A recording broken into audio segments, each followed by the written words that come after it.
시청자 여러분 안녕하십니까. 11월 27일 오후 두 번째 뉴스가 되겠습니다. 이번 시간에도요 추미애 관련 얘기를 또 안 할 수가 없네요. 정말 외교안보 관련 중요한 뉴스도 많이 지금 나오고 있습니다. 이 왕이 중국 외교부장이 24일부터 26일까지 서울을 왔다가 갔는데 또 그 비하인드 스토리들이 많이 나오고 있어요. 그런데 여기에 대해서 제가 지금 방송을 못하고 있는데요. 이 방송 마치고 나서 오늘 밤에 해드리도록 하겠습니다. 시청자 여러분들께서 중요한 외교안보 뉴스도 이 전옥현의 안보정론 본 방송을 통해서 시청해 주시면 대단히 고맙겠습니다. 먼저 이 앞방송에서도 말씀을 드렸는데요. 지금 현재 윤석열 총장의 운명을 가를 뿐만 아니라 대한민국의 자유민주주의와 법치주의의 근본에 불을 지를 것이냐, 아니면 뿌리채 완전히 뽑아버릴 것이냐, 아니면 지켜낼 것이냐, 이 칼자루를 짚고 있는 사람이 바로 서울행정법원에 있는 조미영 부장판사로 결론이 났습니다. 53세이고 사법연수원 27기예요. 그래서 이 사람이 과연 이 판사가 누구인지에 관해서 우리 국민들이 굉장히 촉각을 곤두세우고 있는데요. 이 앞방송에서 말씀해드린 이외에 추가적으로 지금 보도되고 있는 사항을 여러분들께 말씀을 드릴게요. 이 행정법원의 제4부 부장판사 조미연 여성 부장판사입니다.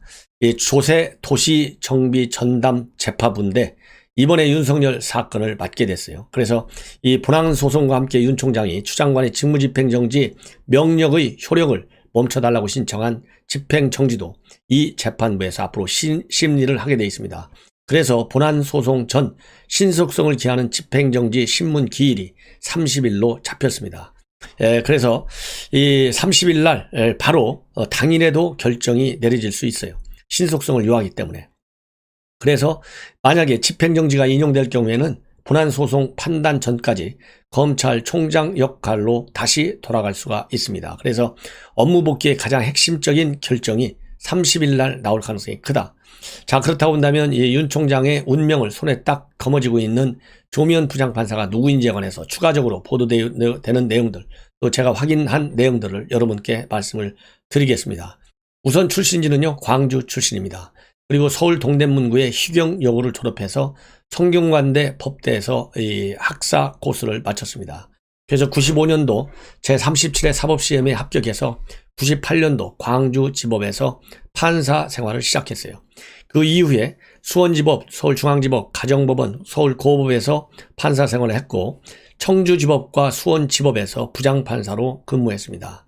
그래서 이 조미연 부장판사는 지난 2018년도 2월부터 서울행정법원에서 부장판사로 재직 중에 있습니다. 그래서 이 수원지법 가사항소부에 근무할 당시에는 이무재 전 삼성전자 상임 고문이 이부진 호텔신라 사장을 상대로 낸 이혼 소송을 담당하기도 했습니다. 당시에 조미연 부장판사는 1심을 냈던 수원지법 성남지원은 관할 건이 없다면서 1심 원고 패소 판결을 취소하고 이를 서울가정법으로 돌려보내는 그런 판단을 내렸습니다. 그리고 서울행정법원에서 부장판사로 근무하면서는 국정농단 사건의 피고인인 최성원 씨가 설립 운영했던 K스포츠재단이 롯데그룹에서 받았다가 돌려준 출연금 관련 증여세 처분이 부당하다며 낸 소송이 있는데요. 이 소송에서 원고 승소 판결을 내렸어요. 그리고 지난달에는 보수단체가 경복궁역 인근 300명 규모의 주말 집회를 금지 통과한 효력을 중단해달라 이렇게 집행정지 신청을 했는데 여기에 대해서는 코로나 집단 감염의 원인이 될 수 있다 이러면서 기각을 한 바 있습니다. 그리고 1970년대 윤필용 사건에 연루돼 조사관들의 고문 끝에 스스로 전역 지원서를 낸 박정기 전 한전 사장이 전역 처분을 취소해달라고 낸 소송에서도 원고 승소 판결을 내렸습니다. 그리고 이 이외에도 후배 여검사와 여성 실무관에게 성희롱 반론 등을 해서 면직된 전 부장검사가 이를 취소해달라고 낸 소송에서는 원고 패소 판결을 내렸습니다. 이런 흐름으로 보면 상당히 법과 원칙에 따른 법리 해석에 원칙적인 이 법리 해석에 충실한 재판을 한 판사로 보입니다. 일단 이런 점에서는 일단 좀 안도할 수 있지 않나 이런 조심스러운 관측을 하게 되는데요. 왜 그러냐면 지금 현재 추미애 빼놓고 그리고 추미애 애완견 검사 극소수 빼놓고는요. 이번에 추미애 직무정지 서울변호사협회, 대한변호사협회, 그리고 경실련, 참여연대, 그리고 검찰 지휘 고하를 막론한 거의 전 검사들이 일제히 직무집행 정지는 잘못된 것이다.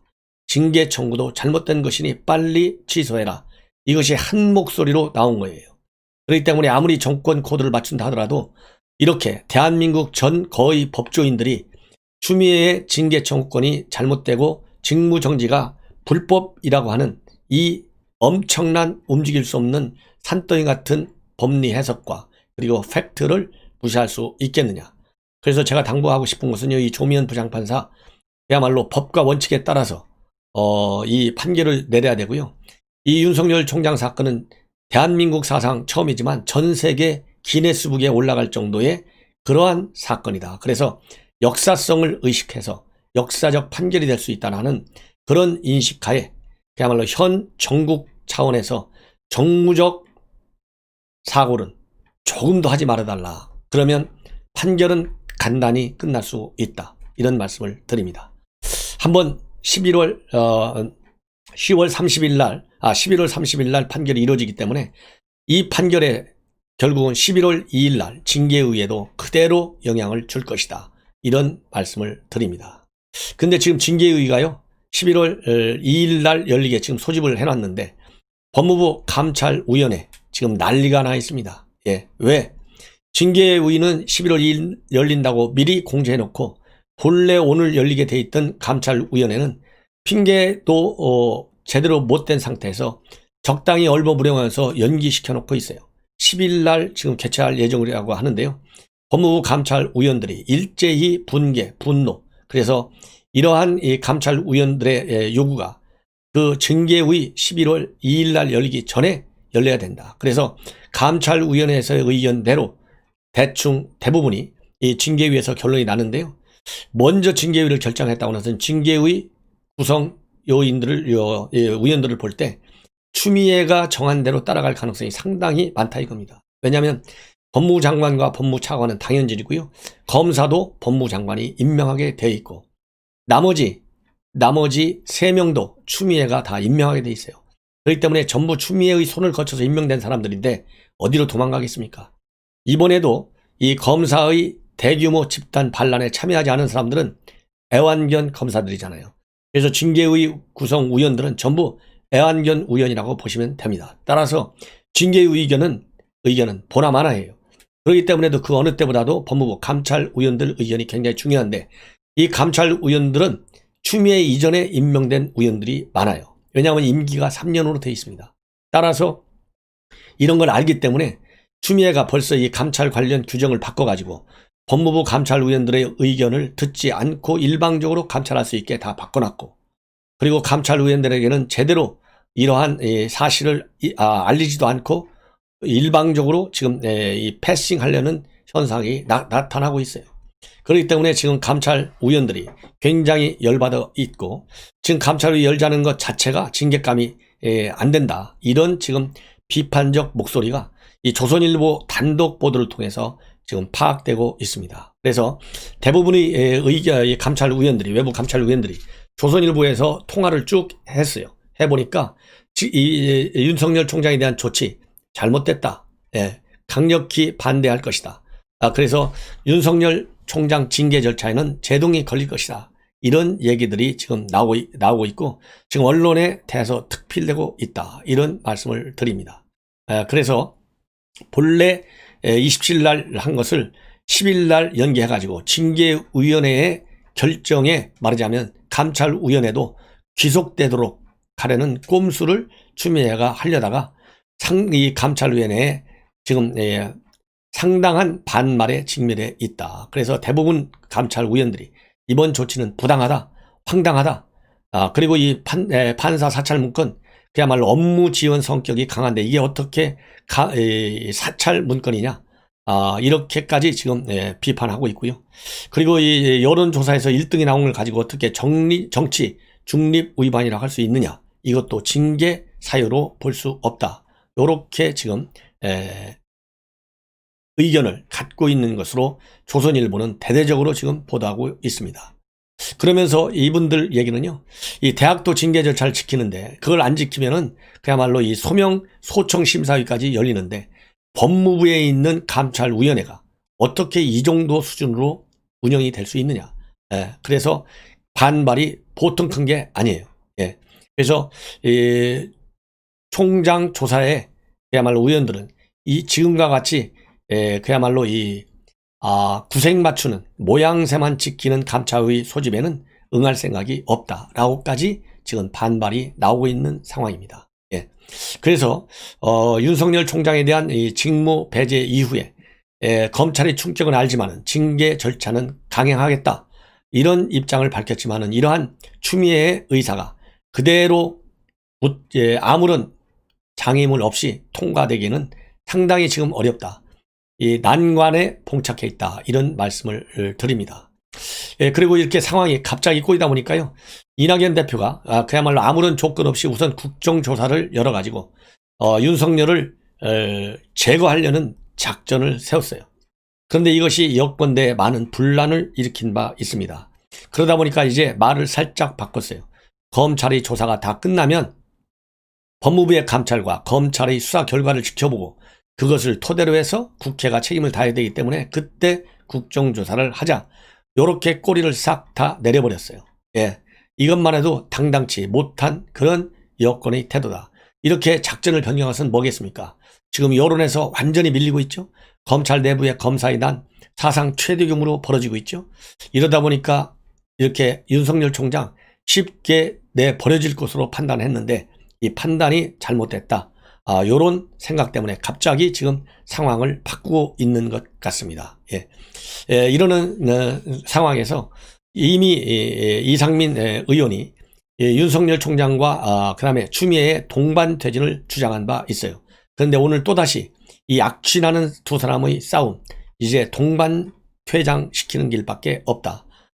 그래서 정말 국민들께 이중 삼중의 고통을 가중시키고 있고 법무장관이든 검찰총장 둘 다 리더십도 붕괴돼서 더 이상 직책 수행이 불가능하다.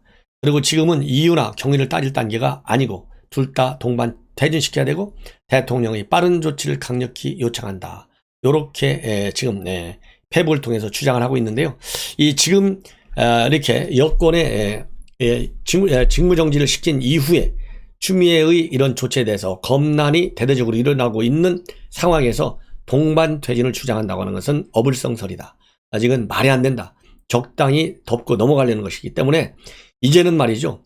윤석열 총장에 대한 사법 조치가 문제가 아니고 추미애에 대한 여러 가지 저지른 불법, 이번 직무 배제 조치와 관련해서도 그 이전에 수사지휘권 남용, 그 다음에는 감찰권 남용과 관련해서도 직권 남용 혐의로 여러 차례 고발돼 있어요. 이 사건에 대해서 동반 퇴진이 아니라 현직에 있으면서 아니면 동반 퇴진한 이후에라도 이런 법적 위반 사실에 대해서는 제2의 추미애를 방지해야 되기 때문에 반드시 조치가 따라야 된다. 이런 말씀을 드립니다. 이러다 보니까요, 이것이 이제 여론조사에 나왔어요. 여러분들 한국갤럽 뭐 설명 안 나와도 알죠? 매주 금요일이면 결과가 나옵니다. 한국갤럽 어떤 여론조사가 나옵니까?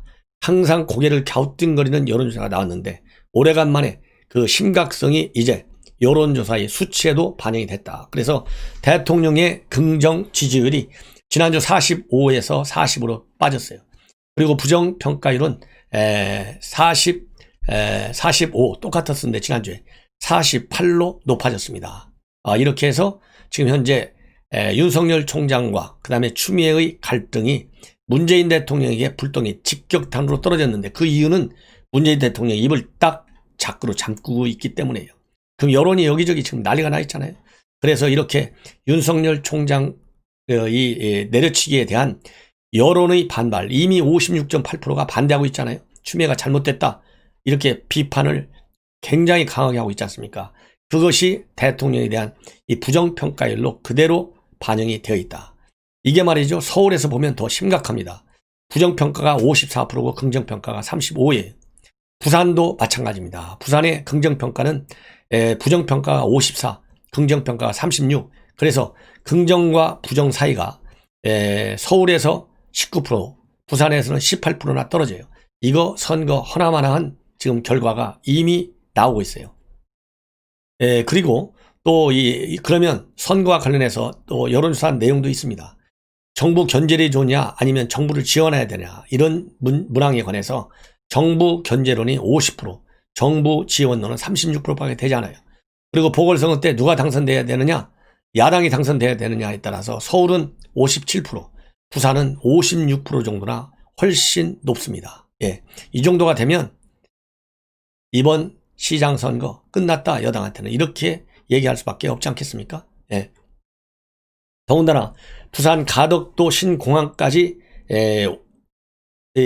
김해 신공항을 백지화시키면서까지 선거 이기려고 온갖 꼼수를 다 부리고 있는데 이런 것이 전혀 먹히지 않는 것이 이번 여론조사를 통해서 나타나고 있어요. 더군다나 이념 성향론을 볼 때 말이죠. 중도층에서도 정부 견제론이 무려 57%나 되고 지원론은 34%밖에 되지 않습니다. 그리고 야당 후보가 승리돼야 된다는 의견도 중도층에서도 무려 23%나 되고 있다. 이 정도가 되면 말이죠. 그야말로 얼마나 여당에 빨간불이 들어왔느냐. 그러니까 당헌 당규 100번 고쳐봐야 우리 국민들이 지금 얼마나 똘똘합니까? 이 억지 주장으로 하고 있고 그야말로 이 위선적이고 이중적인 민주당의 행태에 관해서 국민들이 염증을 느낄 거예요. 그래서 더불어민주당의 일반적인 지지율은 36, 국민의힘은 22로 되어 있지만 여전히 무당층이 31%나 되어 있는데 이 중도층에서 정부 견제론이 57, 지원론이 34%나 되는 걸로 볼 때는 이 무당층의 31%도 야당 쪽으로 이 투표에서 행태가 야당 쪽으로 기울 가능성이 상당히 크다. 이것이 저의 판단입니다. 따라서 윤석열 총장에 대한 여권의 몰아내기 작전, 그리고 제가 오늘 아침에도 방송에 드렸지만은 단순하게 몰아내는 것이 아니라 감옥에 보내는 방향으로 작전을 전환했다 하더라도 이것이 오히려 여론에 불을 지르고 있다. 이런 말씀을 드리면서 그야말로 여당이 제대로 정치하지 않으면 나라가 망한다. 이런 말씀을 다시 한번 드립니다. 예. 그리고 이 재판부 특성 파악하는 거, 이게 사찰 문건이냐 아니냐에 관해서 지금 추미애 측에서는 사찰이다, 윤석열 측에서는 아니다, 우리 국민 상당수도 사찰 문건이 아니다라고 판단할 것으로 저는 확신합니다. 왜냐하면 제가 평균적인 시각을 밖에 저도 법률적으로는 갖고 있지 않아요. 제가 봐도 이건 용납할 수 없거든요. 사찰이라고 보는 것이. 왜냐하면 사찰이라고 하려면 그 문건에 담겨있는 내용 중에 정상적인 방법이 아니고 공작적인 방법으로 비밀리에 수집한 내용이 있어야 돼요. 그래야 사찰이 됩니다. 그래서 이 정보 수집의 수단이 불법적인 방법이 동원됐을 때가 사찰 정보고 그것이 사찰 문건이 되는 거예요. 그런 정보로 가득 차 있으면. 그런데 이미 공개된 자료와 이 정보를 통해서 만들어진 거예요. 그렇기 때문에 정보 수집 수단이 합당한 거예요. 즉 정당한 거예요. 법적으로. 그렇기 때문에도 사찰 문건이 아니다. 그 다음에는요, 내용이 비밀성이 있느냐 은밀성이 있느냐 없느냐. 은밀성이 전혀 없어요. 그 다음에 이 활용도가 그야말로 국민 대중을 상대로 한 것이냐 아니면 국가기관을 상대로 해서 한 것이냐. 국민을 상대로 했다. 그러면 사찰성이 있지만은 국가기관의 이 공무를 위해서 했는데 이게 어떻게 사찰입니까? 말이 안 되잖아요. 그런데 검찰 공식 매뉴얼이 있다고 합니다. 2015년도판 서울고검에서 만든 공판 매뉴얼을 보더라도 이것이 사찰이 아니다. 이렇게 되어 있다고 그래요. 뭐라고 되어 있냐면은 서울고검 공판 업무 매뉴얼에 여기는 이제 항소심에 대응하는 검찰이잖아요. 그래서 항소심 재판장은 고등부장으로서 오랫동안 형성된 자신만의 재판에 대한 사고, 진행 방식이 있어서 각 재판부별로 그 성향 또는 재판 진행 방식이 있다. 각 재판부별로 그 성향 또는 재판 진행 방식에 커다란 편차가 있으므로 각 재판부별 특성을 파악해 적절히 대처해야 한다. 이렇게 적고 있고요. 배석 판사들은 형사단독을 거친 경우가 많고 연륜이 있어 유무죄에 의문이 있는 사건은 반드시 법정에서 문제가 되므로 철저한 대책 마련이 필요하다. 이런 문장이 들어가 있다고 그래요. 그래서 검찰 내부에서도 논란이 된 문건에 판사 개인 관련 정보가 일부 포함된 것은 맞지만 재판 업무의 인수인계 때 후임 공판검사에게 이런저런 참고사항을 전달하는 업무 자료 성격이 상당히 강하다. 이렇게 지금 의견들이 나오고 있다고 해요. 그리고 검찰 간부는 이렇게 또 얘기하고 있다고 합니다. 사찰인지 재판을 위한 정당한 업무인지는 목적이 대상에게 불이익을 주려는 것인지 아닌지가 핵심이다. 이 문건은 판사로부터 의의 지휘에서 재판을 받는 검사가 재판을 잘하기 위해서 판사의 재판 스타일을 확인한 것일 뿐 판사에게 불이익을 주기 위한 것이 아니다. 그러면서 공직자의 공개된 신상을 파악하는 것은 파악하는 인사 검증은 이것보다 수백 배 더 강하지만 인사 목적이기 때문에 사찰이라고 할 수 없는 것과 비슷한 취지다. 이렇게 얘기를 하고 있습니다. 그리고 민변 출신의 권경의 변호사도 말이죠. 전향적인 재판 준비 자료로 보인다. 이렇게 지금 현재 의견을 밝히고 있어요. 이런 것만 보더라도 얼마나 추미애의 이 판사 사찰이라고 하는 인식과 그 프레임이 잘못된 것인지 우리가 충분히 짐작할 수 있다. 이렇게 말씀을 드리고 싶고요. 이번에 대검에서 이 수사정보정책관실 압수수색을 했는데 거기에서 난리가 났잖아요. 그 압수수색을 담당하는 팀장은 압수수색을 못하겠다. 이렇게 반발했고, 그러니까 검찰 3과장인 허정수 이 과장과 오미경 검사가 압수수색을 집행한 걸로 지금 되어 있어요. 그래서 이 두 사람에 대한 검사들이 지금 비판이 쇄도하고 있다. 당신이 검사냐 이렇게 지금 비판이 나오고 있어요. 그래서 이 글을 누가 썼는지는 아직 확인이 되지 않고 있지만은 허정수 감찰 살과장, 검찰 용관 오미경 검사의 실명을 들어서 공개적으로 규탄하고 있습니다. 허정수 검사님, 오미경 검사님, 당신들은 검사입니다. 무엇이 중요한가요? 감찰본부 다른 검사님들이나 수사관님들, 실무관님들께도 여쭙니다. 검찰 공무로서 긍지와 자부심을 가지고 부끄럽지 않게 행동하고 계시는가요? 이렇게 질문을 하고 있어요. 그러면서 이 글에서는 대검 감찰본부 운영 규정에 의하면 대검 감찰본부는 중요 비위 사건 감찰에 관하여 그 착수 및 결과만을 총장에게 보고한다고 돼 있고, 이는 감찰의 독립성을 보장하는 규정이다. 대검 감찰본부 검사는 중앙지검 직무대리로 발령을 받음으로 수사권도 있는데 수사는 우위 운영 규정이 적용되지 않으므로 대검 감찰본부 검사가 취급하는 중요 사건에 대한 수사와 내사는 검찰청법으로 돌아가 착수부터 처분까지 모두 대검 우임 전결 규정에 따라 총장이나 직무대행의 결재를 받아야 한다. 이렇게 지적을 하고 있습니다. 예.